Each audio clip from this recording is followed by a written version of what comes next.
Kvaratskhelia steadying himself! A star in the making.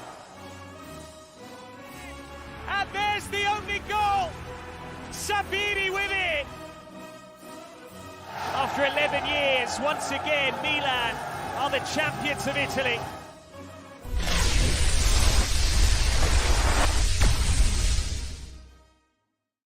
Ciao ragazzi, and welcome to another edition of Serie A Sit Down, World Football Index's podcast for your Calcio to go. I'm Frank Crivello. He's Richard Carmen. Ciao, Richard. Ciao, Frank. How we doing on this Tuesday night? We're back on Tuesday night. We're back to Tuesdays. We're back to Tuesdays. That's right. So feels normal. Yeah. Feels somewhat normal after all. Yeah. So doing all right. Got to enjoy a little of the Champions League games today, and we saw Lazio. Unfortunately, they're going to be taking a disadvantage to Holland next week. Mr. Bob Lex is in the house. Anthony's in the house. Good to have you with us. So. And then we had a great week of Serie A. The goals were a little bit lacking, but you know, the ones that were scored were actually pretty good. We were able to scratch out a top five despite the lack of goals. But aside from that, doing well.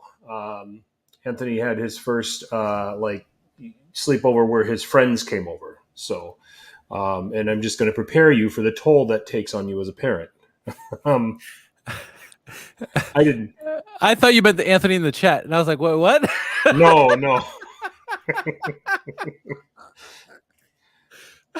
I got you. No, I'm with you now. I'm going to assume that our Anthony in the chat has had that. So, but no, no, my son Anthony. I said. Okay, gotcha. I was clear about that. I'm sure. Yes. But. Just to prepare you because you have two kids. I'm just preparing you for the toll that takes on you. So, I didn't even need a drink and I was exhausted. Oh my goodness! So it was but it was good. It was a fun experience for him. He had a great time, but it was just the younger sister wanted to be included in everything that the rest of the boys were doing, and then trying to keep her away from them and her having it. It was just it's all that stuff. So, It's a recovery in and of itself. So how about yourself? Did you have a good weekend? Yeah, weather was nice. Can't complain. Got to watch a lot of Calcio, a lot of football in general, and it was good. It was a good weekend overall. I can't complain. Wish it was longer. I wouldn't mind a 4-day work week, but we'll see. We'll get there eventually. Yep. So we had 16 goals in Serie A this weekend. That's it. Yeah, that's it. So Bob, technically speaking, a certain one team almost got half of that on Sunday, but what be that as it may. So and you got pink eye again. Yeah, isn't that nice? Kids, gotta love having kids. How does that happen so quickly? How does it in quick succession? There's been a sickness in my house that hasn't dissipated for 2 months, so we give it to each other. Did Schalke win? At the weekend? Congrats to Schalke. All right. They did. So where does that put you? Still at the bottom of the table, second to last, but sorry I asked. We got Dortmund though this weekend, so the Riviera Derby, and litany of injuries with that team, and a bunch of those guys just had to just went out of their way fighting to try to stay alive in the Champions League today. So you might have a chance. So we'll see. Mm-hmm. All right. Well, we should get over to the Calcio side of things, Richard. Let's start with Friday. Napoli and Lazio. We're gonna start with the capital teams today because big wins for both of them in terms of their fight to stay in the top four. Lazio going on the road at Napoli at the Diego Armando Maradona Stadium, and the one thing that I was just being ever so slightly critical of Lazio about is that despite their good away form on the season in the league, it's like I'm trying to figure out who did they beat away that was of note. Well, now they have that win that they can hang their hat on, a 1-0 win over Napoli. The goal by Matthias Vecino is a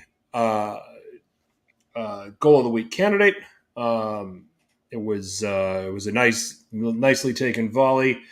Sarri set Lazio up to be more defensive, which is not something we're used to seeing from Maurizio Sarri. I think that he probably came to grips with our only shot at beating Napoli is having to play this way and hoping that Napoli misfires. Napoli misfired. Yeah. Only 2 shots on target out of their 14 in that game. Kind of sum up Lazio's win here. What did you see that was good? What did you see that, maybe they got a little lucky with? And then, conversely, let's talk about Napoli too, with a defeat here, with a hiccup in their path to a Scudetto. As Bob Lex says, Sarri went full Mourinho in this one, and I mean, you look at the shots on goal, it was 10-3. It seemed like it was typical Napoli for the most part, but the way that Sarri set up his team, I thought it was interesting that Vecino started in the middle. I wasn't sure how that was going to play out, just seeing the lineup in the beginning. But what we saw is that, Lazio weathered the storms very well. Provedel came up huge in this game. They took advantage of Napoli, the opportunity that they got, and it was a great goal for sure by Vecino. Definitely a goal of the week. But what we saw from Napoli is this: they were just misfiring. They had their opportunities, but the final ball was just missing. And then a couple times that they got on target, Provedel was there to save him. And Provedel is a quality goalkeeper for sure. We've talked about this for the longest time. And it's just, it was a perfect storm. It was Sarri and Lazio playing the game very well, being very compact, trying to limit the damage as best as they could. And I think it was obviously successful. They got the win. And again, this is similar to what we saw with Inter. The only exception is Inter was very, very physical with Napoli, but the blueprint was pretty much theirs, where like you don't give up too many dangerous plays, and then you try to catch them when they got all their men down on your end. So I think Lazio had this game beautifully done. I mean, it's not the typical Sarri that you mentioned, but it got the job done, and that's what we wanted to see with Lazio. Would they take that next step? Get that important road victory? Well, they certainly did in this one. They gave everyone another blueprint, another way to how you can beat Napoli. And again, we talked about this last year, is that both Roman clubs would be a challenger into the top 4 this year because of the second year under their managers.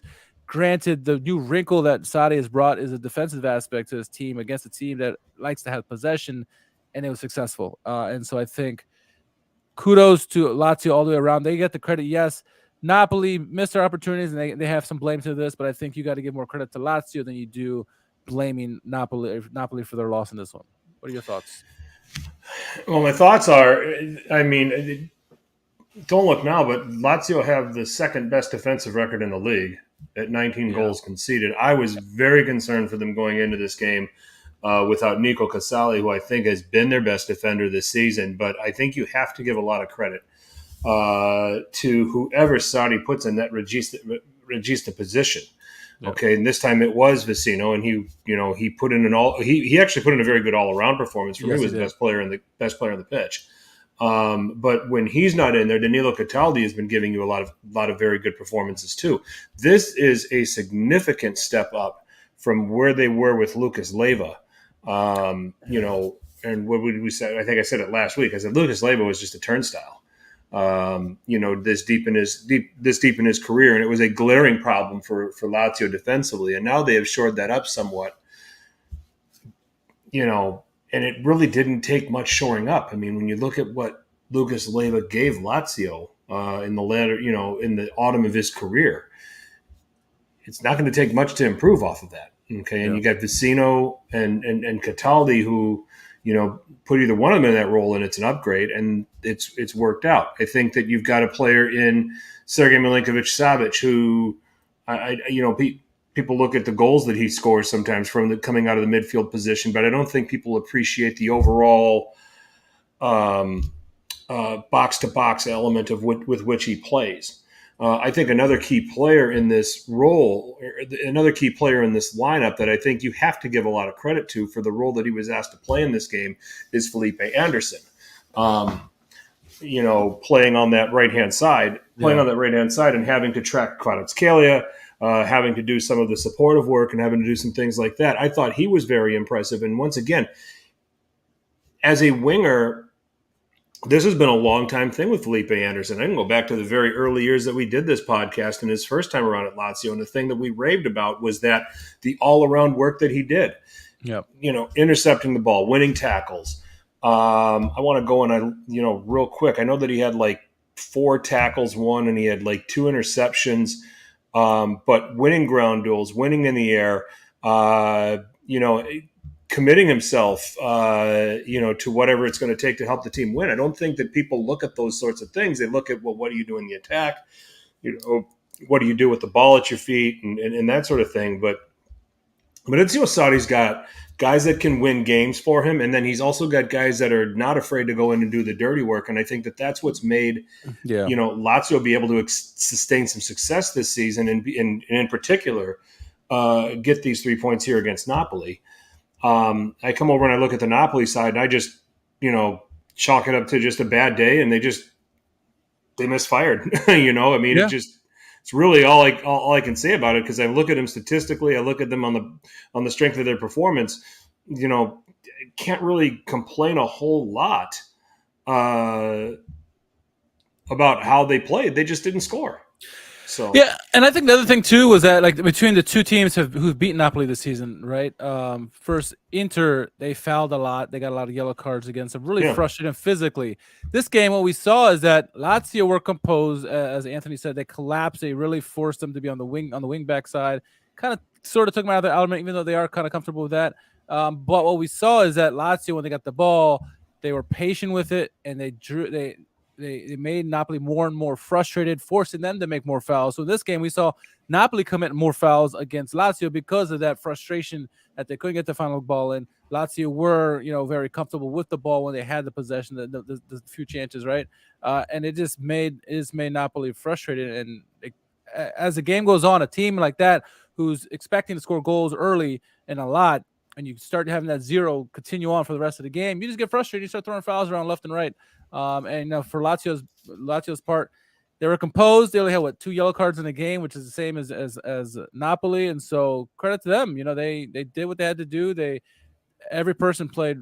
It was pretty much a team effort in this. And that midfield, like you said, Vecino leading the way, obviously with the great goal, but he did so much more in that game, not just score that goal. So yeah, kudos to Lazio. And again, when Lazio will play well, they look like one of the best teams in Serie A. Obviously, you have one of the best defenses in the league. The thing that drives us nuts and over and over again is that they're so inconsistent. Then they lose to a team like Cremonese or somebody they have no right losing to, and you're like, who is this team? Is Jekyll and Hyde? One minute they're one of the best teams, another minute they can't beat a team that they should beat. So great for Lazio. Hopefully they can build upon this, and it's certainly making the top 4 an interesting race in the 2-city race. Definitely seen that. I mean, they have definitely had a tendency to play down to the level of their competition, or play up to it, depending on who they're playing against. Another stat from this game, Napoli seemed a little relaxed to begin with. There's some truth to that, sure. 22 clearances by Lazio. So what does that tell you? That tells you they won a lot of balls deep in their third, and they just weren't willing to take chances with trying to play out of their third. And because what will Napoli do when they lose the ball? They try to win it right back where they lost it. Immediately. And Lazio just said, let's clear it. They'll probably win the clearance. They'll probably regain possession, and let's just take our chances with them coming at us, and let's win it again. Okay, if we don't I think it was very smart out as a team collectively. When I see 22 clearances, that's an awful lot of clearances. Okay. Yeah. I see a team that reads the game and says, dumping it is going to be our best chance in this particular situation. We can't play out from here. We're looking whatever, what's around us. So let's clear it away. And I'm not a fan of that. Yeah. They weren't being fancy with defense. That was, that's exactly the point. It's like, okay, take our, let them, clear it, let them restart from midfield, and let's take our chances with winning it again, and winning it in a better position, and then attacking, and then seeing what we can get out of it. And I think that we saw a lot of that with Lazio. And a great example of that too is that, like, It was a total team effort, and to your point of all the clearances, there's a play where it was late in the game. Osimhen gets a header on the ball, goes off the crossbar, comes back out. Someone takes a shot, forget who it is. Provedel makes a point-blank save, goes back out, rebound comes again. Immobile on the goal line clears it away. I mean, it's a total team effort. They just hawked it out to midfield, like you said, and reset and said, we're not going to exactly just clear it out. And that's what Napoli did, or Lazio did, and that's why they deserved a victory. Exactly. It was disciplined. It was smart. It was measured. It wasn't. Yeah, and things were timed extremely well. I mean, they only committed 8 fouls throughout the game too. So, yep. I think Inter had at least double that amount when they played Napoli. I'd have to go back and look at it, but many more yellows too.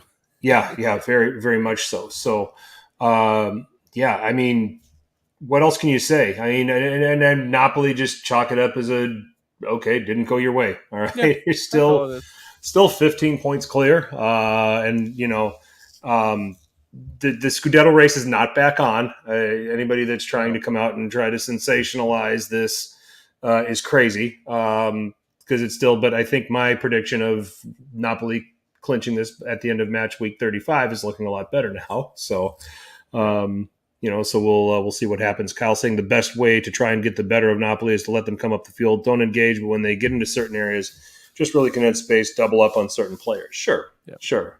I don't mind that. I think where you want to double and you want to create a lot of pressure is don't make Herving Lozano look good. And then take away any passing lanes into Osimhen, take away any space that Zielinski can get into. And with Kvaratskhelia, you're going to be you're just going to be taking your chances, and hope that your defender can come out better on the day.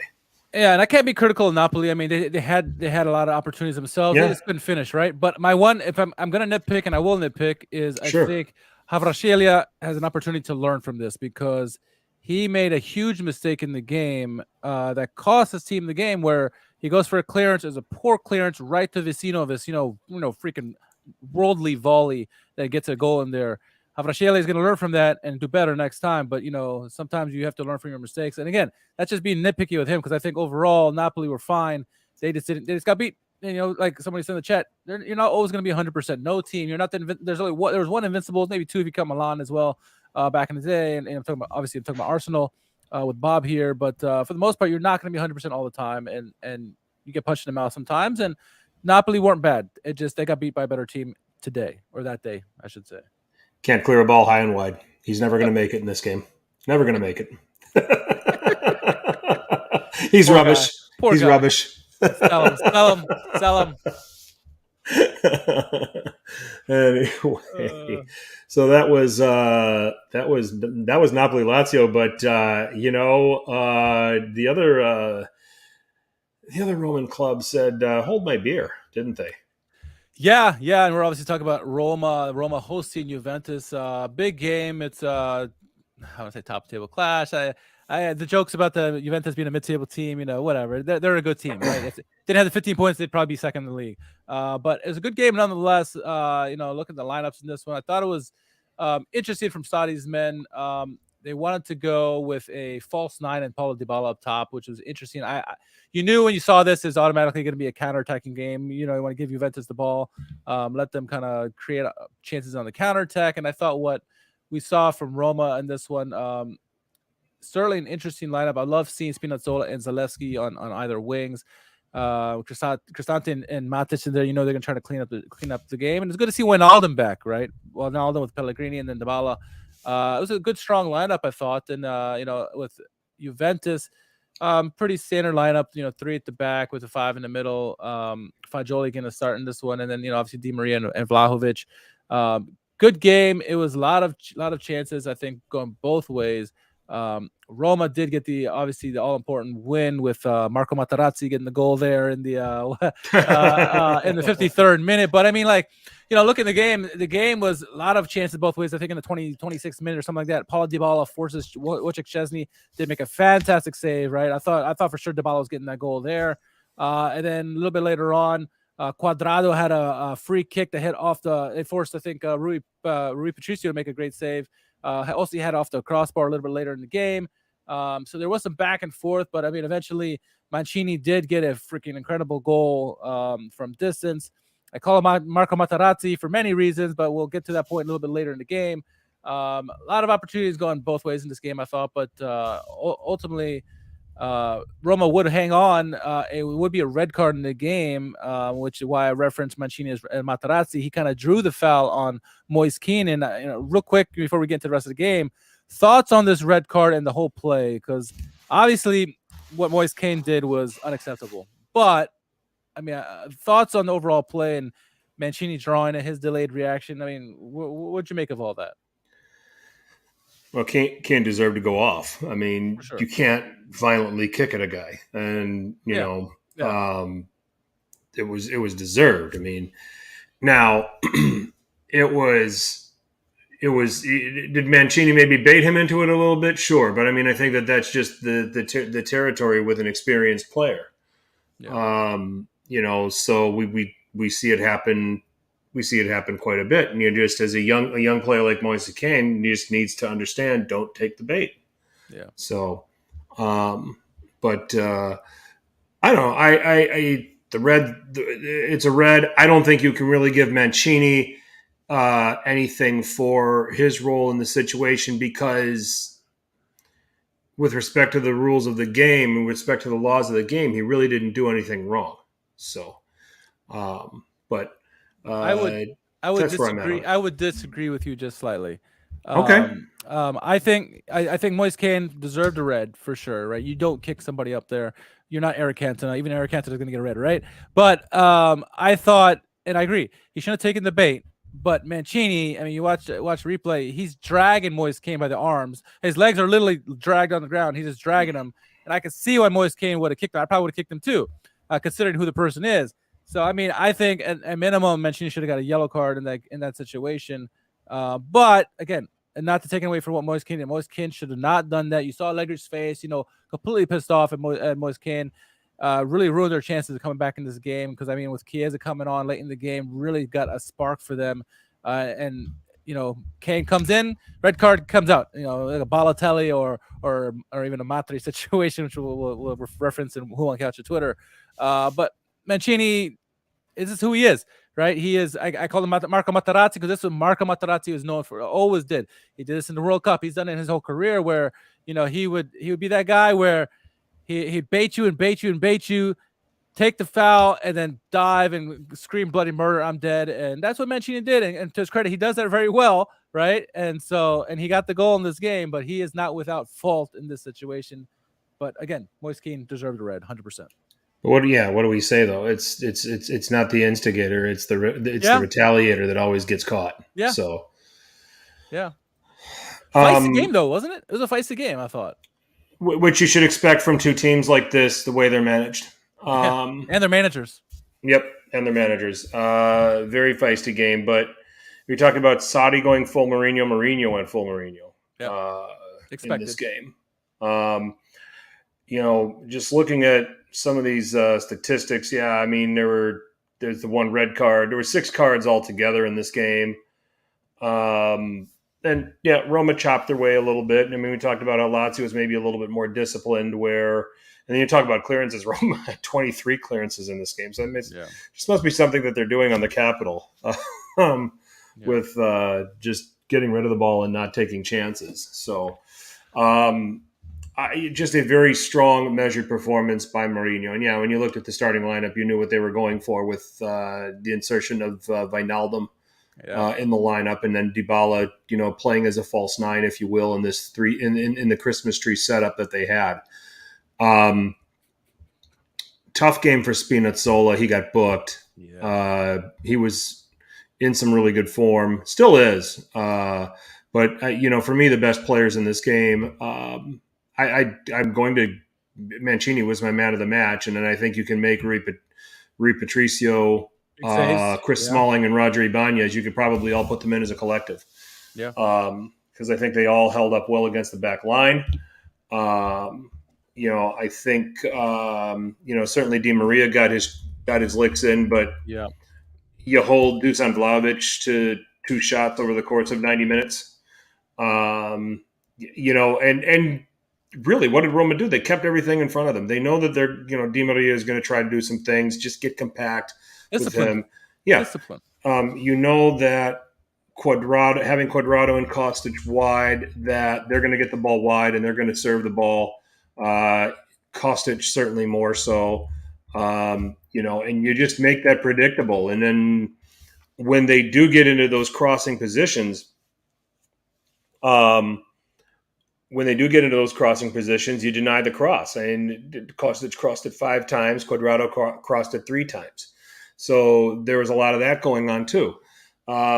So just both Roman clubs were very committed in their performances, and both deserved to go out with the 3 points. 100%.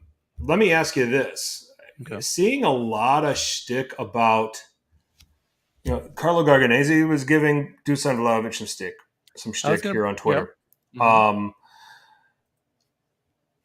I think it's deserved, but I also said it way back when this deal happened. Yeah. I don't think this is really that great a move. And has Vlahovic scored some important goals over the last 14 months for Juventus? Absolutely he has. Has he paid off the 75 million euro price tag? And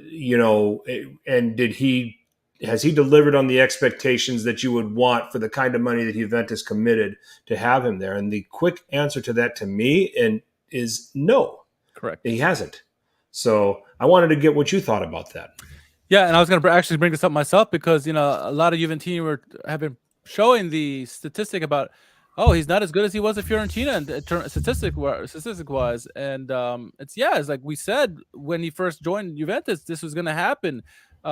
Vincenzo Italiano has a plug-and-play system, and it seems that almost anybody puts in there is going to score goals. Not that Vlahovic is not a good player. It's just a system he's going into is not conducive to getting a lot of results. And yes, Allegri's guys in the past have scored a lot, but that's not because of Allegri, just because, we got guys like Ronaldo and stuff, and Dybala as well. At their point, those guys, both are able to create some goals. They're different types of players as opposed to Vlahovic. Vlahovic needs a service. He's very talented player, no doubt about it. I think if he went to another system, he would probably thrive a lot more. It's not to say he's a bad player. It's just it doesn't fit the system, the type of player he is. And I think, looking at this Juventus team, there's only one world-class player on this team. It's not Chiesa. It's not Vlahovic. It's Di Maria. Di Maria has been doing it for a decade or more at top level. Chiesa will get there one day. He has the talent to do it. We saw at the Euros. He has that level.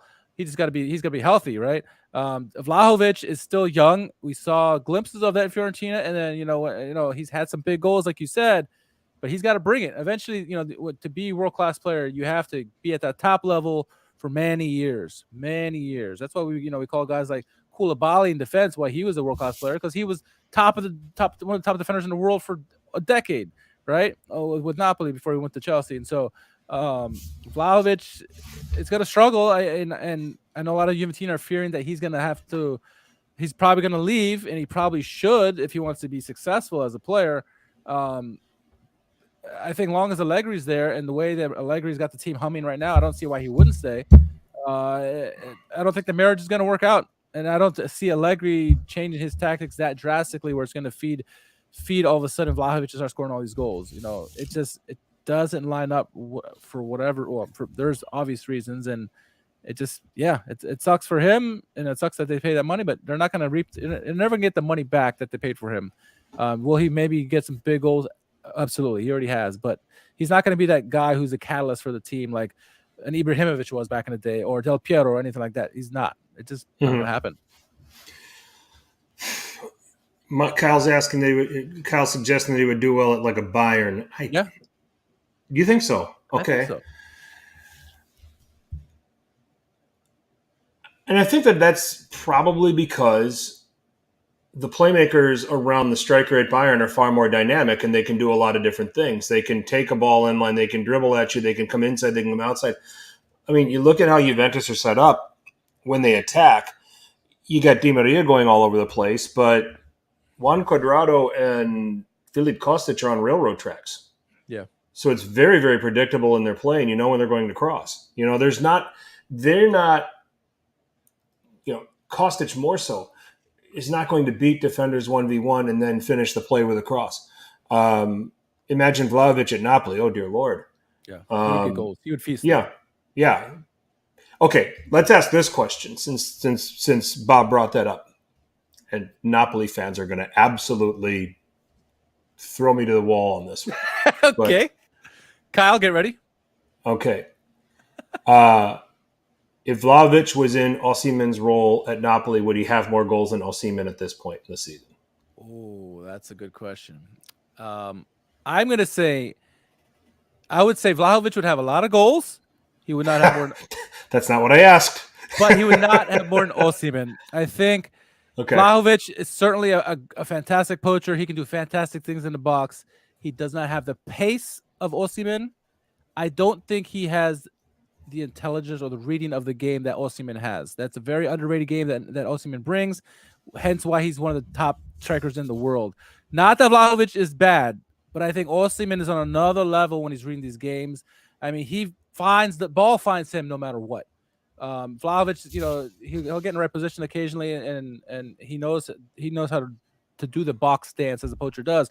Osimhen just is on another level, and while I think he would be successful at Napoli, I think Osimhen is the better player if they were both at the same team.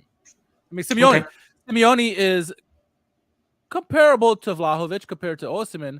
He can't get a start. He can't get a sniff at a start because Osimhen is doing so well. Yes, He comes on, he gets goals. He's got great goals per minute, whatever. But again, Osimhen just has this talent, lots of talent that is unmatched with any striker in the league. I think Vlahovic would be close, but I would still say Osimhen would have more goals than him. Yeah. But I think Vlahovic would be pretty darn close. But then it's also at the same time it's also the product of what we've been saying about Luciano Spalletti teams over the years. Center forwards absolutely thrive in Spalletti's 4-3-3 system and his tactics. Yeah. So his best strikers have also been mobile, right? Yep. Obviously Osimhen, Icardi, Totti, if you want to call him a striker. I mean, I guess Dzeko wasn't mobile. Yeah, Dzeko wasn't. He won Capo Cannonieri too under Spalletti. So that's true. That's maybe the only one. So maybe that's the outlier. Yeah, but that's because I saw a couple people start to make comments about Vlahovic and what's going on with him. What's going on with him is that he's the striker in a very predictable attack. Where he's made to look excellent with the way Italiano sets up his team. So Bob asked a good question about is an Allegri system conducive to making high volume chances? It can, but more often than not, it won't, because Allegri values defense more than anything else. I don't want to give up goals. I want that donut. And I'll rather give up some, sacrifice some opportunities. Can they create chances? Yes, we've seen games where Allegri's team scores 4 or 5 goals. They're absolutely capable of it. But more times than not, Allegri says, you know what, get 1 or 2 goals and let's play smart, play defensive. Let's keep that shutout. He values shrinking the game. He values getting the lead and then shrinking the game and condensing it as much as he possibly can and taking the air out of it. So. Yeah. Imagine Vlahovic in a De Zerbi system. I mean, my goodness. I mean, Brighton is 6th. Are they 6th or did they get to 5th? 6th. They're 6th. 5th. Yeah. They're 6th, and he doesn't have a proper striker right now. I mean, he's winning with Mitoma scoring goals, McAllister scoring goals, and Sully March playing at a really high level. I mean, he lost Toussaint too, so he lost his best player arguably. So they're still doing it. Yeah, Undav and. Ferguson will once in a while pop up for goals as a striker. Undav over there hasn't panned out at all. I mean, it just tells you the job that he's done picking up the ball from Potter there at Brighton and running with it. And the dream of him coming back to Serie A is getting further and further away. I know. So, but just the job he's done with Brighton without having a consistent striker scoring goals and what he's turned Karum Mitoma into, which makes me say again, imagine if he came to Milan, what he would do with Rafael Leao. Right. But it's, but that's that they just, imagine Vlahovic in a De Zerbi system. Imagine it at Brighton right now with all that around him. It would be pretty damn impressive. So, yeah, he has not paid off what Juve spent for him, but there's still time. So we'll see. It's really what we can say. His previous coach Italiano just got another big win over Milan 2-1. And it was a penalty from Nicolas Gonzalez, and then it was a goal of the week candidate by Luka Jovic, great flying header. Teo Hernandez getting a nice goal there in the 95th minute for a small consolation for the Rossoneri, but it was going to be uphill for Milan without Rafael Leao, who was out through suspension to begin with. But it has to be said, I think that the adjectives to describe Milan in a game like this are disappointing and worrying in reasons that, okay, this is not, when you don't have Leao, this just doesn't look good. And it's just driving it further and further home that this Milan team is dependent on Leao. It was a really underwhelming display from Milan, but I don't want to take away anything from Fiorentina because I thought they played really well. Summarize what you saw in that game on Saturday. Obviously the end result does not look good for Milan, but I don't think it was as bad a performance as most people are making it out to be, only because they had their chances. They had 6 shots on target. Terracciano made some great saves in the game. Even after going down 1-0, Milan had their opportunities. They just failed to score the final ball. Very similar to what we were talking about with Napoli. Obviously, Napoli had a lot more chances, but I mean, Fiorentina deserved all the credit in the world. They came ready. It looked like Milan was probably overlooking them and looking ahead to Tottenham, and kind of just let their guard down. Tomori made a silly foul, an absolute penalty, which he's been looking a little suspect as of late. And so that's obviously a penalty. It's going to be hard to save those, even with Mike Maignan in goal. But I thought Milan responded fairly well. But again, they should be doing better. They should be beating a team like this. And I think a team that has aspirations of winning the Scudetto again, whether it's this season or beyond, these are the kind of games you have to come back and fight. And we really didn't see that fight until stoppage time when Teo Hernandez got the goal.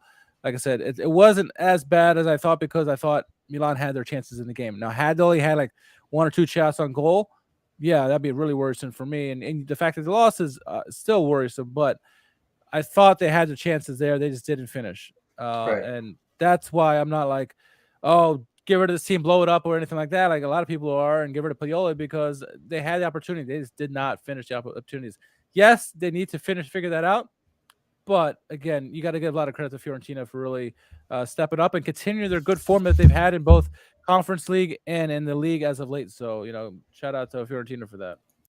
It had to be said. I mean, Terracciano made a couple of big saves in this game. Yes, the volley on Giroud, and then, and I can't remember the one in the second half. Who got the shot away? So, without admitting, I wonder, did they have eyes elsewhere?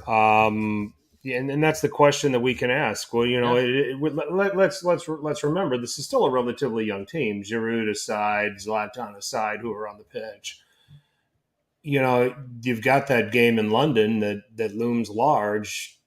Do you think there was a hint of overlooking Fiorentina here? Sure, absolutely. You're thinking a team like, this team's like, a mid-table team, whatever. Let's not worry about them right now. Let's focus ahead. Let's not get injured, and let's look ahead to Tottenham. What can we do to get that? What do we have to do to get ready for that game? And they got caught. This is their trap game, really, and they paid for it. So Fiorentina, when they're on, they can beat just anybody in this league, right? And they showed in this game. They had a lot of opportunities. I thought Nico Gonzalez was really good. I thought Jovic was fantastic on his goal, the way he made that maneuver to really turn Malik Chow around. So, it's just they were caught looking ahead, and I think it was obvious just because they looked fairly flat for the most part. They were creating chances, but they looked flat compared to what we've seen in recent weeks. So I think absolutely it's fair to say that they were looking ahead. Okay. Fiorentina look like they're getting back into a rhythm. As we talk about them a little bit more, I think he drew the penalty, so it's low hanging fruit. But I've watched a couple of his games recently. I think Jonathan Ikone is in really good form. Oh yeah. For someone that's not scoring goals and getting assists, he's become a handful. The way he can run at people. Actually, he assisted Barak against Hellas Verona, which was just a nice little individual run, just starting to the end and then cutting it back. And he's got that in his locker, obviously. You're seeing Nico Gonzalez, to your point, playing well. Amrabat maybe kind of coming back from the World Cup hangover a little bit. And we talked about Mondragro last week. Yeah. Finding a home in this midfield and doing some playmaking from that position. So it's coming around here for Fiorentina. I mean, I don't think that they're going to be a threat to finish top 7. I think they're a little far back. I mean, but they are at 31 points. Juve has 35, sitting in 7th. Might still be a task for them, but not terribly out of the question. But, another good display for them. And Igor Julio played really well in this game, too. Yes, he did. It has to be said. Thoughts on Jovic? You think he's settled in yet at Fiorentina? I rate Cabral over him. But it's not, obviously he came on, he scored a goal. A goal will help for sure. Yeah, certainly it'll help with his confidence. I mean, when he come on in the 81st and then scored 6 minutes later. So, not gonna hurt, but we'll see. Now, let me ask you this: let's come back to Milan here and the Champions League game, and we'll kind of get into a European preview. As much as Tomori struggled, I still think I still think you can't sit him. I think the England experience, I think you have to keep him in there. I think you might still keep Chow in there, but do you think maybe Tomori, KR, and Chow is the back 3 tomorrow, or should be the back 3? Or is it Kalulu, KR, and Tomori, or what 3? Because I think KR is going to be in this mix. I think going to that environment, being in this situation, you're going to need that experience back there. But tell me who else fills out that back 3 for Milan tomorrow. I mean, gut instinct says I think Kalulu, Chow, and Tomori should start. However, you do have to consider that Harry Kane is a wonderful striker. And I don't know if Malik Chow, how he would handle with him just yet. He's not. I don't think he's ready for that. Kjær, we saw in the first game, did very well against him, put it in his pocket. I think if you're going to start, if Kjær has to play, I think it's going to have to be Kalulu on the right, Malik Chow on the left, and you sit Tomori. Even though I want to see Tomori right there, and I think Tomori, Chow, and Kalulu's speed could be very helpful in this kind of game, especially with the speed that they bring with Son on one side. You got Richarlison coming from the middle. You also got Kulishevsky in there, Perisic as well. So I think the speed will help. But I mean, whoever is the back 3, I think Theo Hernandez and Salamakers, I assume, will have to do a lot of defensive work, better than what they did against Fiorentina. I think that was lacking in the game as well. Like on the Ikone play, like where was Theo Hernandez? He was way upfield, right? So I think that has to be better. And then obviously the midfield too, or whoever's in that midfield has to be very defensive. Milan have to be as disciplined in the second leg as they were the first leg. They have a chance to move on, and I think they have a good chance. But yeah, the back 3, I think at this point it's a moot point, because I think, yes, Kjær would bring great experience, but I think if you had Tomori, Chow, and Kalulu, they'd be fine as well. But my big worry was Harry Kane, his experience, his technical ability. Kjær would understand better how to handle that versus Malik Chow, I think. Mm-hmm. Well, we'll get to that. We'll get to that a little bit more in depth here shortly. We should probably knock out the remaining 7 games from match week 25, Richard. Yeah, moving on. Monza hosting Napoli. This game was an entertaining game, actually. Went back and forth as my dog shakes his body around there. Chura got a goal in the 19th minute. Originally called back, VAR would look at it, and the goal would stand, so 1-0 there. Satriano would get a goal in second half in 51st minute, make it 1-1. And then now we saw Armando Izzo get the game winner in the 67th minute. Like I said, entertaining game to watch. Another entertaining game to watch, though it was a 0-0 affair. Atalanta-Udinese. We saw pretty much. It felt like it was all Udinese in the first half and all Atalanta in the second half. Both teams created opportunities. Silvestre made a fantastic save on Toloi at the end of the game to preserve the 0-0 game, but nonetheless, no goals in this game. Moving on to Sunday, another 0-0 affair, relegation six-pointer, if you will. Spezia hosting Hellas Verona. This game was not as entertaining as Atalanta and Udinese, but both teams had their chances. And Zola had some quality opportunities as well in this game. One off the post, forced was a Paleri had to make a big save on him late in the game as well. Marchetti would get a red in 82nd minute, but 0-0 in that game. Another 0-0 game. Sampdoria hosting Salernitana. Again, not as quality as Atalanta Udinese. Both teams had their opportunities. Aida made a big save in this game. Ochoa had some big saves as well. But no one could get in the back of the net, so 0-0 there. Inter hosting Lecce. Thought this could be a trap game for Inter with the way Lecce has been playing lately, even on the road, but mostly at home. But Inter got a goal early through Mkhitaryan. Nice play by the team. Ultimately, Barella setting up Mkhitaryan for the nice goal of the week candidate there. Lautaro would make it 2-0 in the 63rd minute. They would win the game. It was a lot tighter than Inter expected and Intericio expected, but they get the win nonetheless, giving themselves a 3-point cushion in second place. And then moving on to Monday, we had Sassuolo hosting Cremonese. This is a very entertaining game. Loriente is coming into his own. It's just the Sassuolo thing, you know. Boga was really good there. Caputo was good when he was there. It's just a talent that gets produced there. Barari, obviously, he's still there, and he does so well there. Goal scoring would start through Loriente in the 26th minute. He would get an assist in the 41st minute just before halftime to Fratesi. Wonderful work by Loriente there as well. Dessers gets 2 goals in a matter of minutes, makes it 2-2. You're thinking Sassuolo just blown this, right? But no, of course, Loriente again sets up Bayrami, who had a fantastic goal of the week candidate there. They win 3-2 at the death. Super entertaining game there. And then to round it out, Torino hosted Bologna. Game was a lot more low scoring than I was hoping for. I thought there'd be a lot of chances for goals in this game. We did have a goal of the week candidate, Caramo. Beautiful footwork to get past 3-4 guys in the box in a tight area. Scored the goal there. We had some opportunities both for Bologna and Torino in this game, but the goalkeepers came up big. 1-0. Torino win the game there. So fun weekend. Not that many goals, 16 like you said, but there were still some top goals this weekend. Where do you want to start with all this batch? Spezia, Hellas Verona. Great opportunity for Hellas Verona, and ended up surviving, really. I mean, Spezia should have come away winning this game. Yeah. But both goalkeepers were excellent. Perilli had 4 saves. Dragovski had 3. Yeah, he was good too. Yep. You had good performances.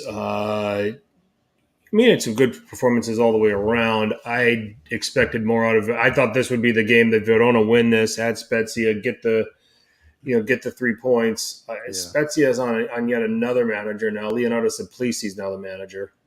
So they did they move on from Luca Gotti then?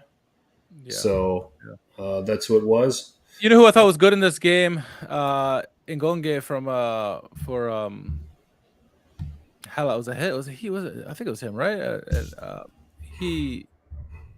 Cologne. Excuse me. Cologne came on for Ngonge. Yeah, Ngonge had to come off after 9 minutes. So yeah. Cologne came on, and he was really setting the world on fire. I thought some great opportunities. God, that finishing was just lacking because I think had he scored a goal, just one goal, it would have been enough for Hellas.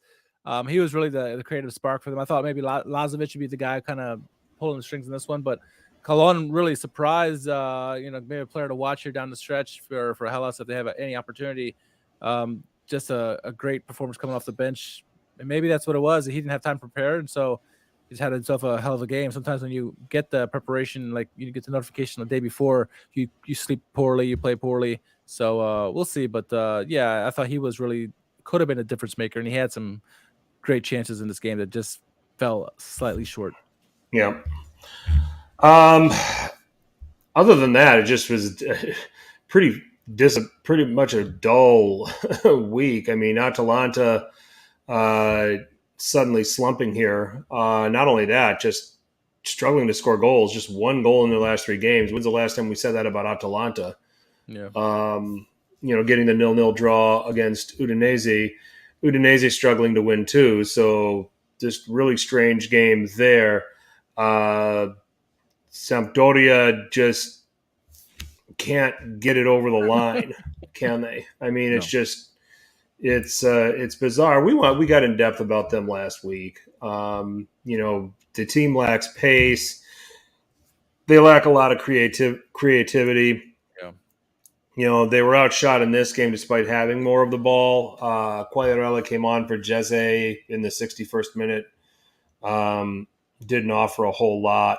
Sabiri had to come off 35 minutes into the game with an injury, and that's maybe one of your few creative guys that you have to work with. And strangely, Stankovic brings in Corey Gunter for Sabiri at that point, 35 minutes into the game. So you bring off a creative player who's forced out with injury, and you put in a defender. I mean, and it probably is an indictment on some of these other guys that you'd otherwise probably trust in a role like that.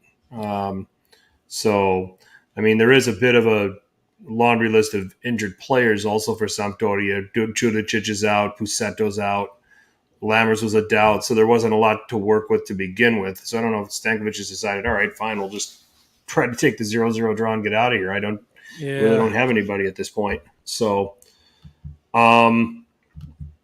Monza getting back on track, I think that was important for them. They're sitting in 11th, like at 3 points out of 7th. They're not out of this. They're not out of this thing for the Conference League. Crazy. They're still hanging around. Torino getting an important win over Bologna. That was a very interesting game. Bologna had been running really well prior to that. They just come off the 1-0 win over Inter. Yeah. But then suddenly they'll just turn up and they'll have these ugly losses. So, Thiago Motta's come in there and he's cured most things, but some things he still can't get Bologna over the hump on. So, yeah. So those are just some of the observations that I had. What did you think of the weekend? I mean, obviously in Sassuolo and Loriente's performance, I mean, he absolutely terrorized Cremonese. Yeah, he arguably the man of the weekend, really, with his performance in that game. But I mean, good to see Monza getting back on the winning column. I think this what they got some really good thing going on right there and right now, and I wouldn't be surprised if Monza become a thing in the top half of the table, going forward. The way it's obviously with Berlusconi and Galliani there, but they got good pieces there. It's not just those guys; they're bringing in quality players in there. So good to see them doing that. As I mentioned, Udinese, Atalanta was an entertaining game. Just lacked goals, some big saves in this game. Musso had a great read on who was that? Beto. I think it was Beto had a breakaway and he read it beautifully and got it out of there. Sylvester again, timely saves, including the one late in the game on Toloi. It's just entertaining. It's a 0-0 game. I never would have bet that game would have been 0-0, but this is why I don't bet.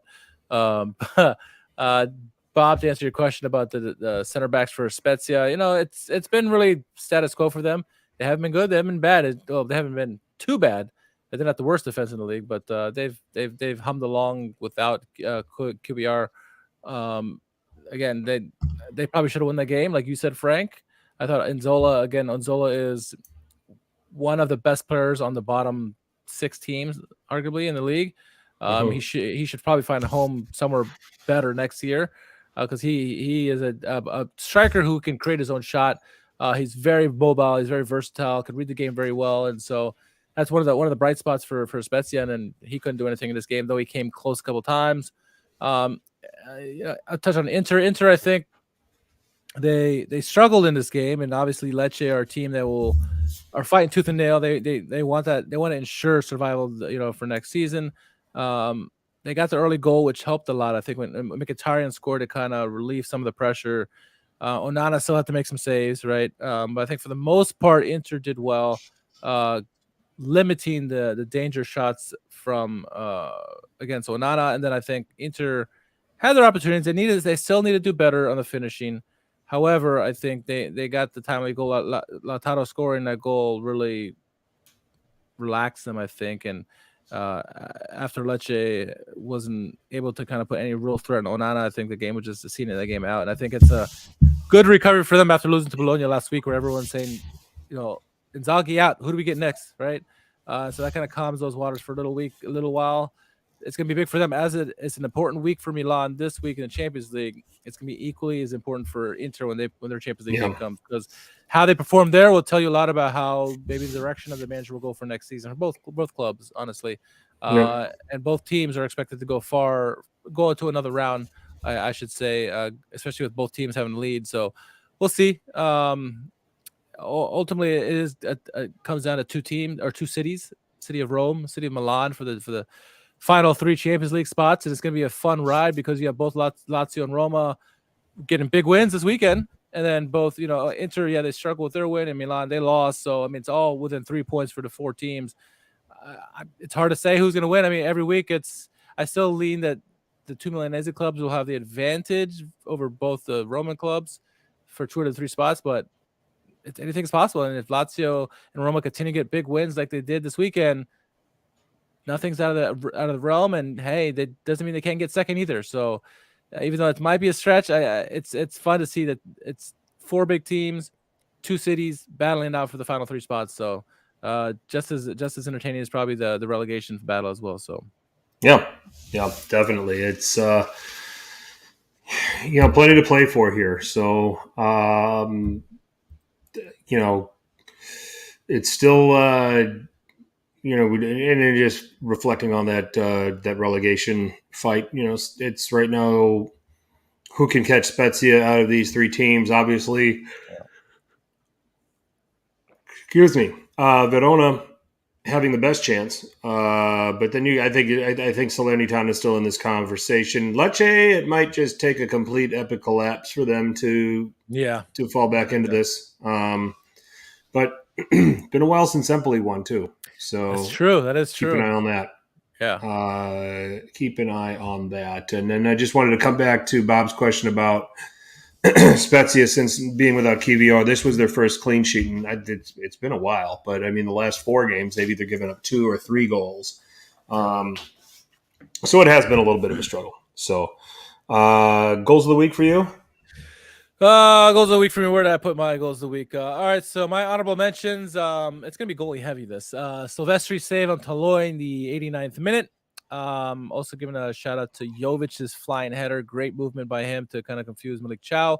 Great assist by Dodo. Then Perilli save on Amian in the 87th minute. I thought was also a great save. But my top 5, Di Gregorio, his save minutes before the game winner. I thought it was a huge save for the Monza goalkeeper to help ultimately get the win against Empoli.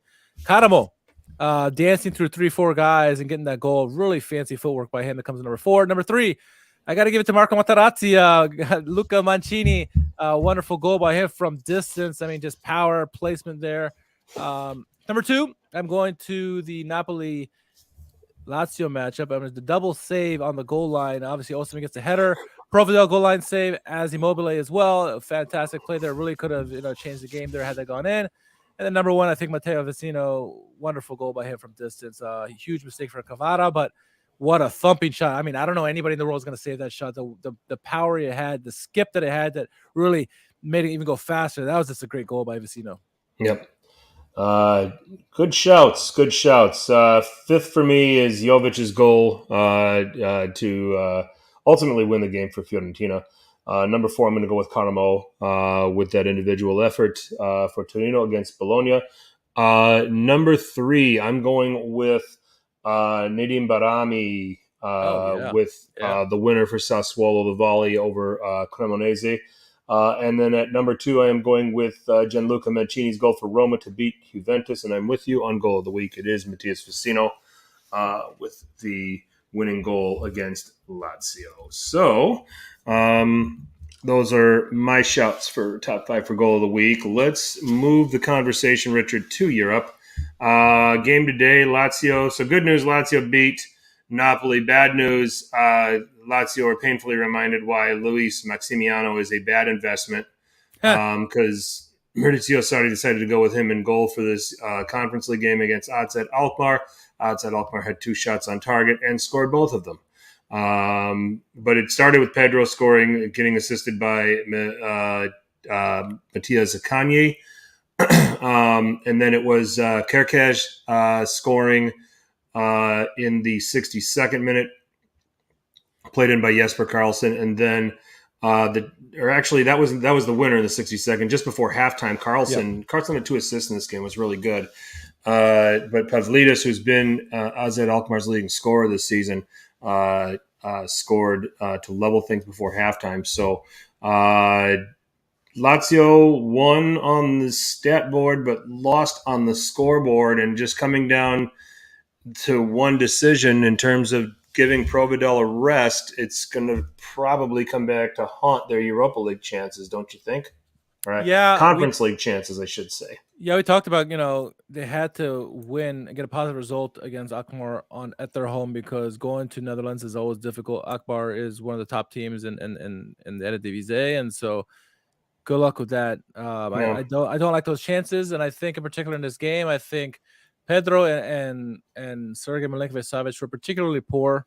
Both of them costly mistakes on both goals.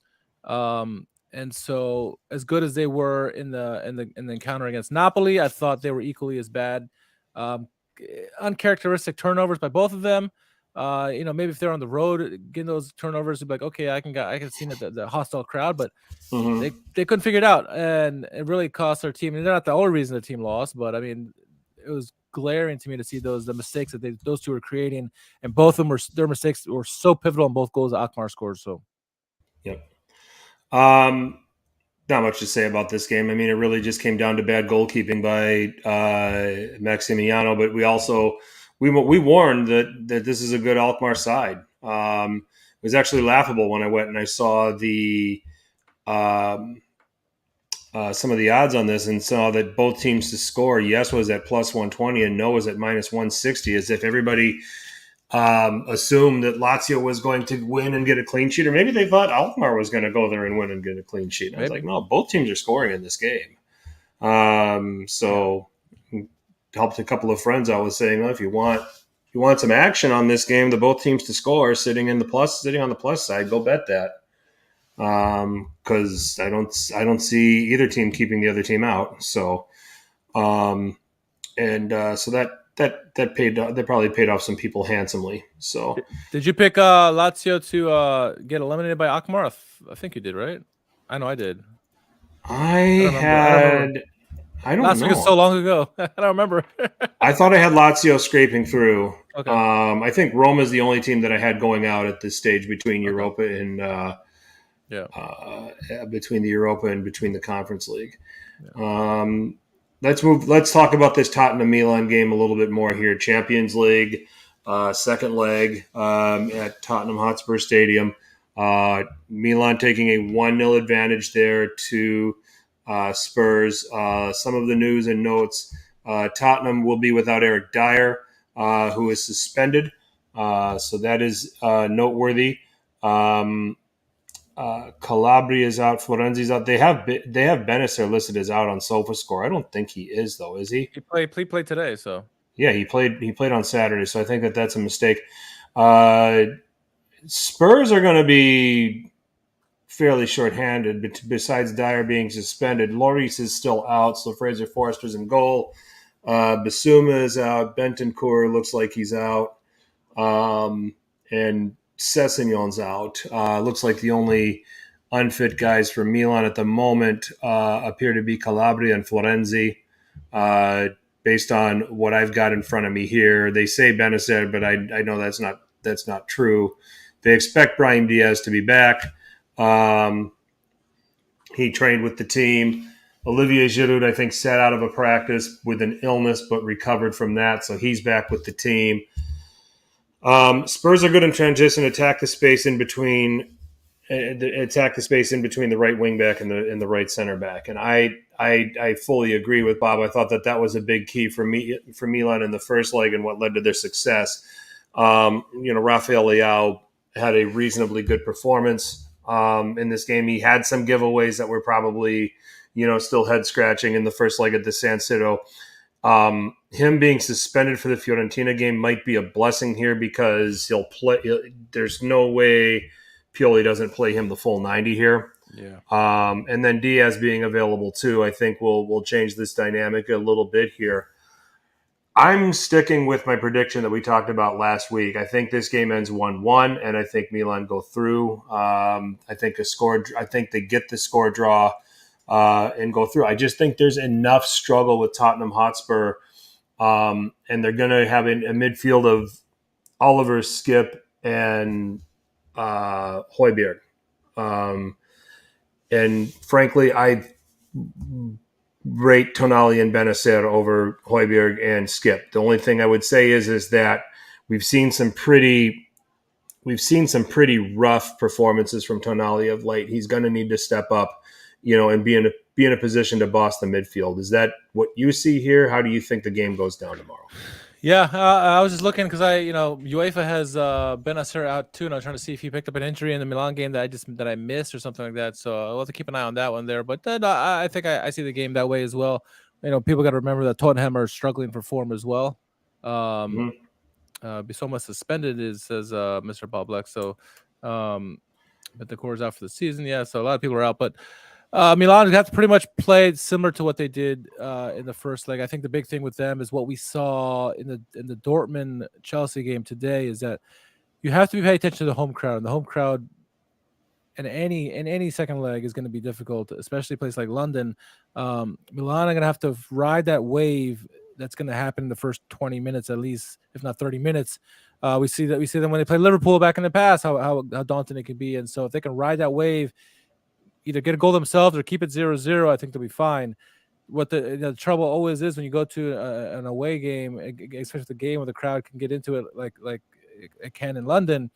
If Tottenham get a goal early, that could put the youngsters at unease, right? And I think there's a lot of experience on the team, but I think there's enough talent on this team, and having Leao back, I think they should be fine. And I agree. I think at minimum they get a 1-1 draw on this and progress out of here. But you cannot discount Tottenham. Yeah, they're in bad form at the moment. You could say Milan as well, I guess, in a way, but after last game. But I expect Leao to come out flying in this one, especially because he should be fully rested now and not playing in the last game, like you said.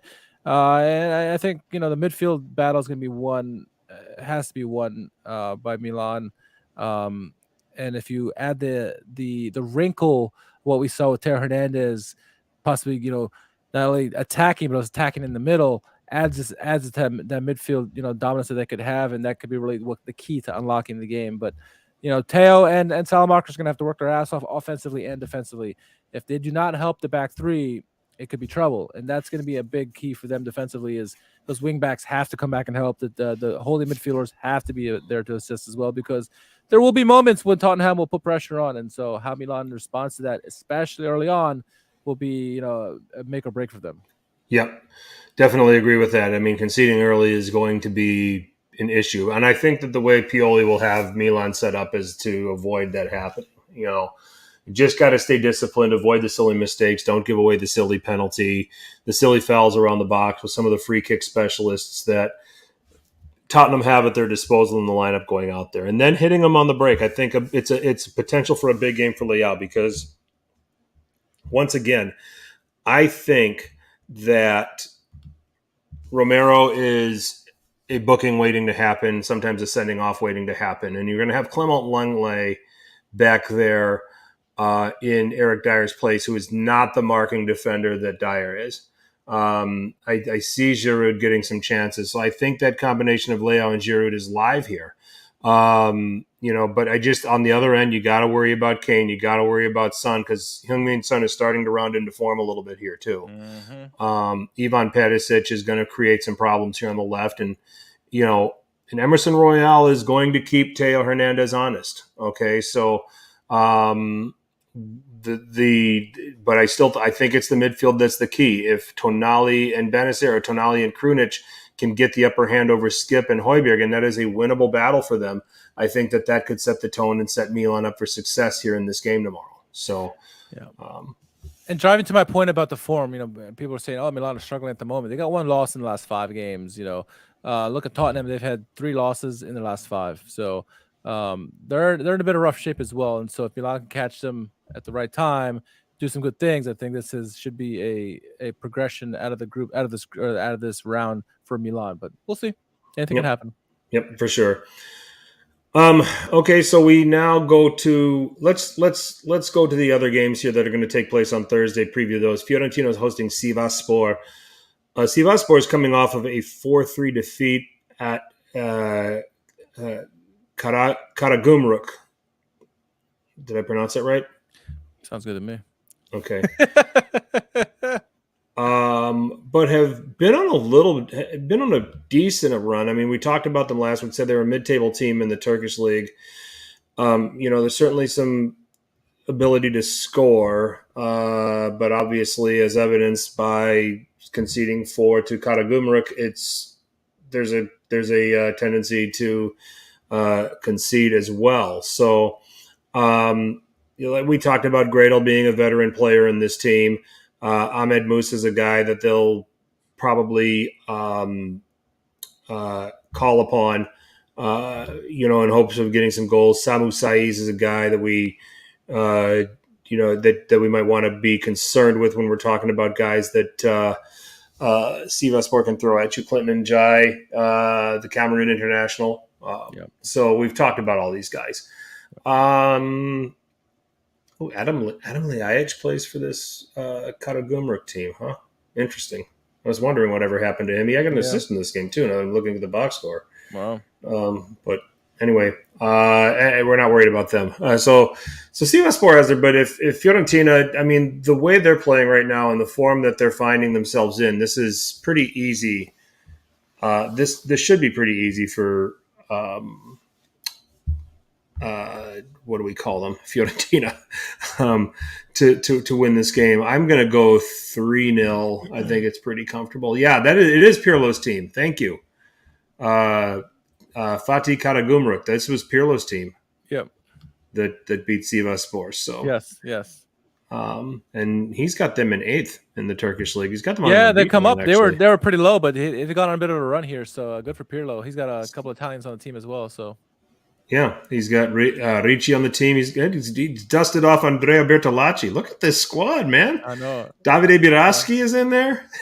Yeah. No, it's funny. He's got Emiliano Viviano as a backup goalkeeper. Yeah, Team Italy there. And he's got and Sofian Feghouli came off the bench too. Oh yeah. Oh wow. I see Fiorentina winning comfortably too. I would say 2-0 against Sivasspor. They need to have a comfortable win, because you never want to go to Turkey with a close matchup because anything can happen there. But I think Fiorentina, especially the way they've been playing as of late over the last month or so, I say 2-0. 3-0 maybe, but definitely 2-0 for sure. Okay, I got 3-0. I think Fiorentina win comfortably and set themselves up for the next round. So. Okay, well, the Europa League games, let's start with the rock fight that'll go on at the Olimpico between Roma and Real Sociedad. I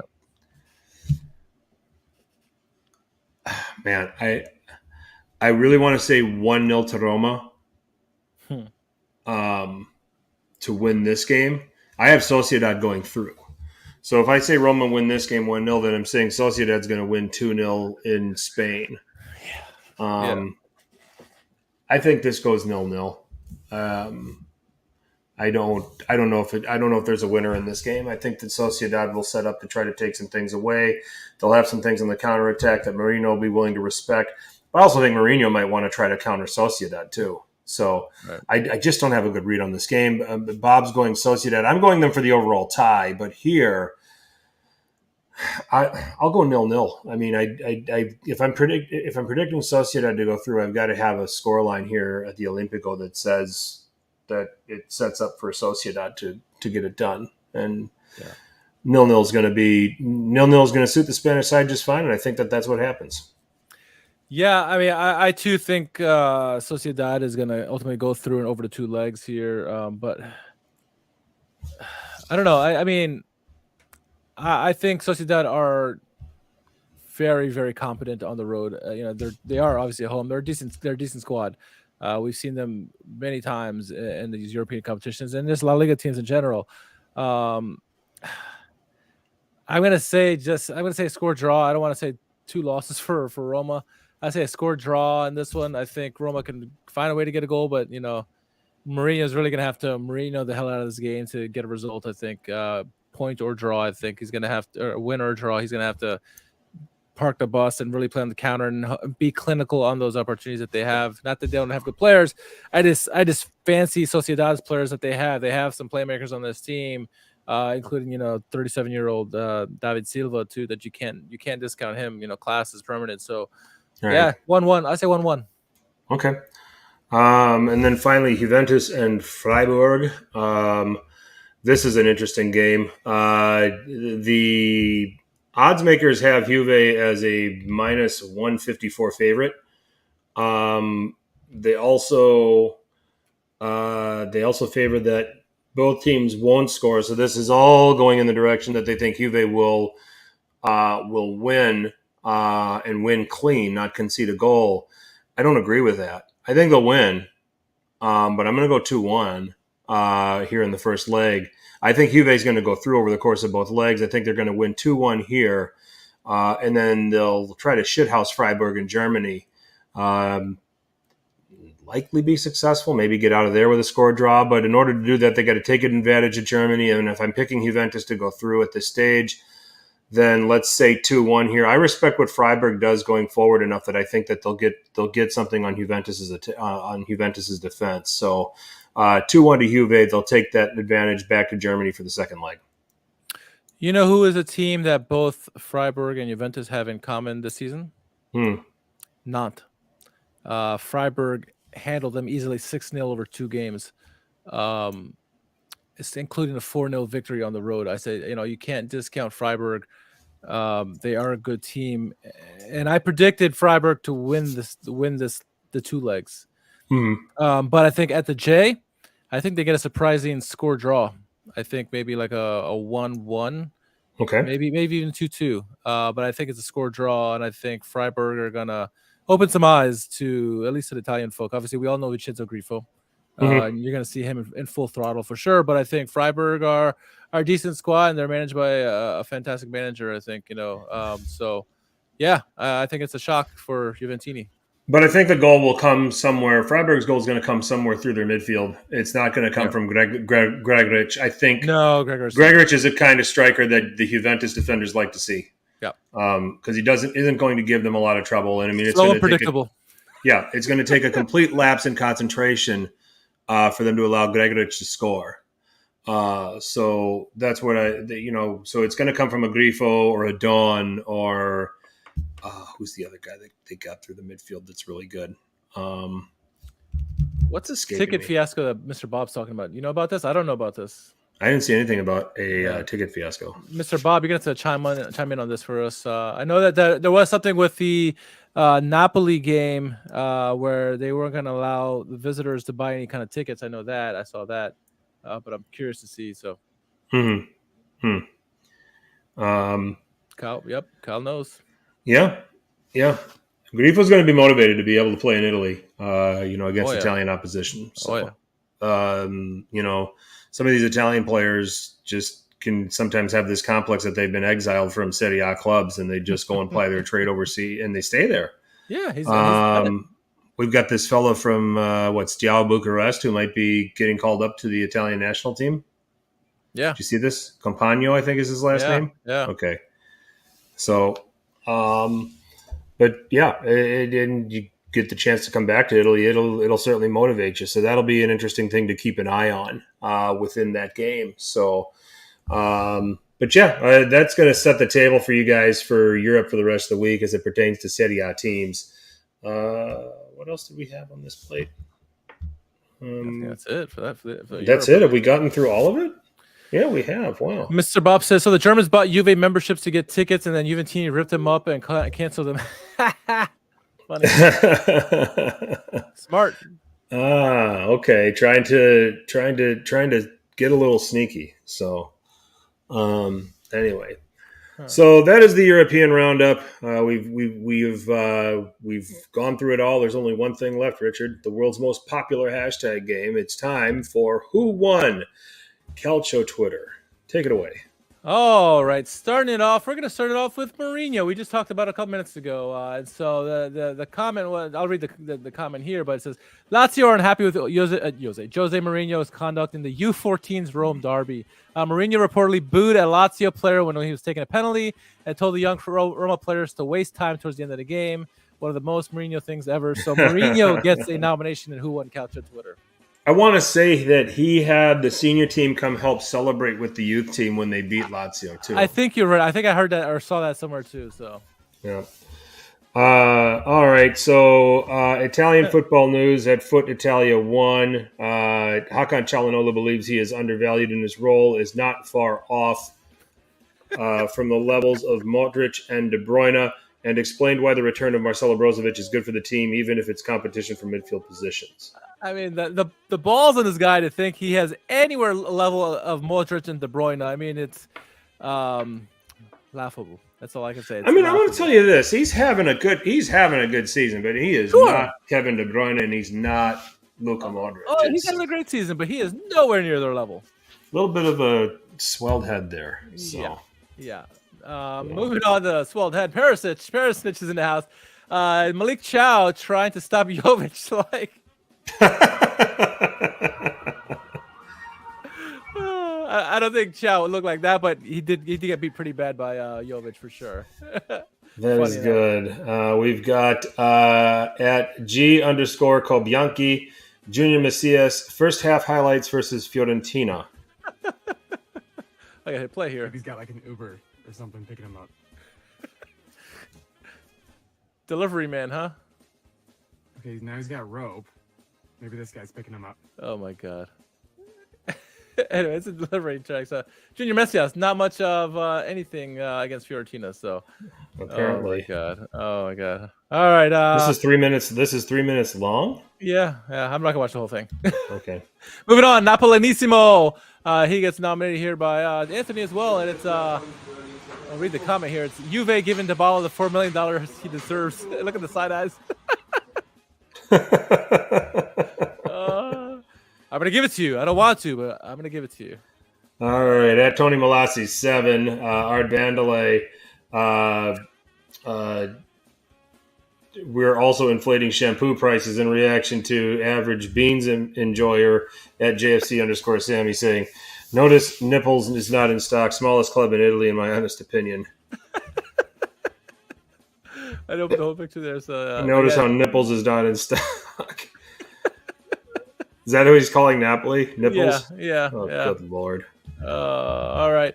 Patrick Kendrick gets the next nomination, and so he wrote, he says, selective amnesia. So it says Juventus transfer battle for 7 games, and then look, it was undefeated in the last 7 games. And I guess they forgot the loss to Napoli there, huh? And there's 7 games there. It's just selective amnesia. Whoops. Oops. Indeed. All right, moving on. Sergio is nominating. Is he nominating Nerazzurri? Yes. Let's see. Starting with at MXHEL_. Dzeko watching Lautaro get subbed off, knowing he has to complete yet another 90 minutes. The dead fish. Then Nerazzurri going Dzeko trying to fight off 29-year-old Italians. This Walker. That's good. That's good. I like that. I think that's the leader in the clubhouse so far. Yeah. Anthony nominates Francesco Calcio. It says the Serie A TV rights for the next cycle are going to sell so well with all of this excitement. Spezia 0-0 with Verona. Sampdoria Salernitana 0-0. Inter Lecce 2-0 and Roma Juventus 0-0 at that point. Yep. So yeah, that's funny. All right, Napoleonismo back on the board with his interpretation of Quadrado.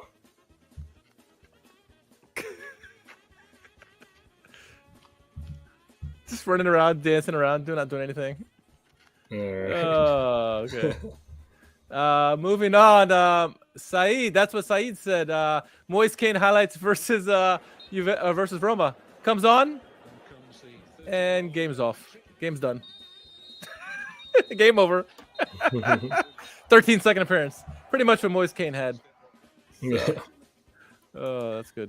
All right, and we've got. I'll let you read this because you can translate it. Oh yeah, this is for Italian football podcast. So they did an interview with Jacopina from Spal, and they jokingly said that Donald Trump would buy Inter, and every Italian media ran with it, thinking that was the true rumors. And so the quote here in Italian is saying that if I tell Trump to go for this, he's gonna go. He's gonna buy Inter to win. And they ran with this like, wow, like this went viral in Italy because everyone thought that Jacopina was serious. They were just joking about it. So Italian Football Podcast and Jacopina get the Who on Couch Twitter nominee because they fooled everybody in Italy. They did. Wow. They just saw the blurb and they thought, oh my God, Donald Trump's buying Inter. Like, no, he's not. Calm down.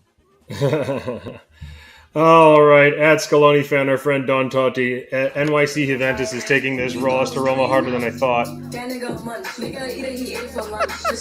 Bro, what are you doing?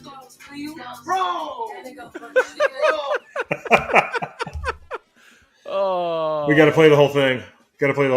All right. Bro, what are you doing?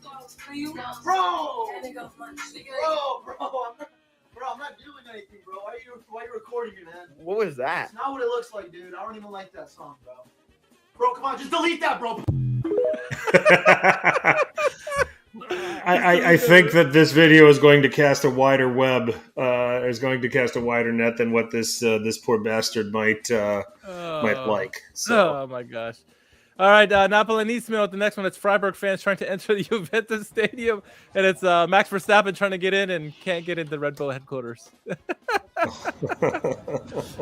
Poor ticket scandal. Oh man. Okay, so I think it's down to Scaloni fan or Nerazzurri this week. Which one was Scaloni fan? The NYC Juventus video. NYC Juventus. Yeah, that was funny. And the other one was which one? Big Show. Yes. Which one was it? With the old man kicking the kid into the pool. Oh yeah. Oh, that's a good one too. That's a hard one. I don't know. I got to go with Scaloni fan. I thought it was funny. It was a funny video. It's like, bro, I don't even like it. Bro, turn it off. Delete it. No, I like it. Yeah. Are you with that? Bro, what are you doing? Bro, I'm not doing anything. What was that? It's not what it looks like, dude. I don't even like that song, bro. Bro, come on, just delete that, bro. Delete that, bro. Yeah, I'll go. That's our winner. That's So winner. Scaloni, I mean, he's had one. I think he had the best one of all time with the. Didn't he have the best one with the Napoli? Or what was, I can't remember what it was, where he had the whole band walking on the street. Don Totti, yeah. He had the band Roma fans. There's a fire burning in the back of the city, and the Elmo dancing down the street or whatever. Yeah, that's an all timer there. Mr. Bob says, bro. Anthony says, the Big Show wins for him. All right. That's funny. Don Totti, he's back in our lives again. Yeah. So while you're doing that, obviously big games coming up this week in European action. Sit down if you haven't done so already. Make sure you subscribe to our YouTube page, like the video. Will definitely help us out in the long run for sure. Go to SeriaSitDown.com. We'll try to add some articles and whatever videos come out. You'll see that as well, with not only on the website but also on YouTube as well. Nothing to plug right now. I mean, obviously, want to shout out to Milan Weekly Podcast. You were on there recently to do the. Tell us about that episode. Actually, it was about the youth, right? No, I have yet to. Oh, that wasn't yet. I have yet to get on and set that up with Presidente, and it would be more of it wouldn't be on Milan Weekly Podcast. It would be those group of guys do a grassroots soccer that's podcast that'll eventually appear on and. Get into a discussion with them about. So that's on the horizon. So we will we'll let everybody know when we're able to make that happen and when that drops. So beautiful. But that's about it. I got to start putting some entries on the website. So I'm getting that up. Is the website launched yet? Oh yeah. Okay. Where you been? Well, Too busy with my job and bro, what are you doing? not what that kid was doing in the TikTok video. I promise you that. You don't want me doing that. You don't want that caught on camera, man. That ends Our podcast. That ends our podcast. That probably ends social media as we know it too. Oh my God, yeah. So but no. Anyway, so so we'll let you know when that drops. So we'll certainly get some content going on the website as well. So, but in the meantime, we're going to put a bow on this edition of Serie A Sit Down. We have our own channel on Apple Podcasts, SoundCloud. We can be found on Stitcher, Spotify, iHeartRadio, wherever there's podcasts. There is Serie A Sit Down. You can find me at FTC_21. Richard, where can they find you? At _KHARMAN. And you can find us at Serie A Sit Down, all one word, on Twitter and Instagram. Chime in with your thoughts, questions, comments. Hashtag Who Won Calcio Twitter. Spell that all one word.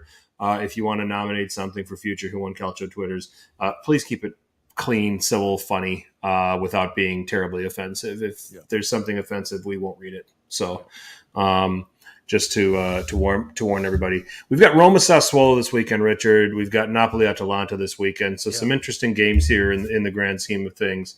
We've got. Let me just see how the rest of the slate is shaking out. I believe we got Spezia and Inter on Friday, so they're giving Inter a chance to play a little earlier, so they can get out of there and head to Porto. Napoli Atalanta is being played on Saturday. Lazio going to Bologna. That's certainly an interesting game with the way Bologna have played, especially at home. And then Roma and Sassuolo on March 12th.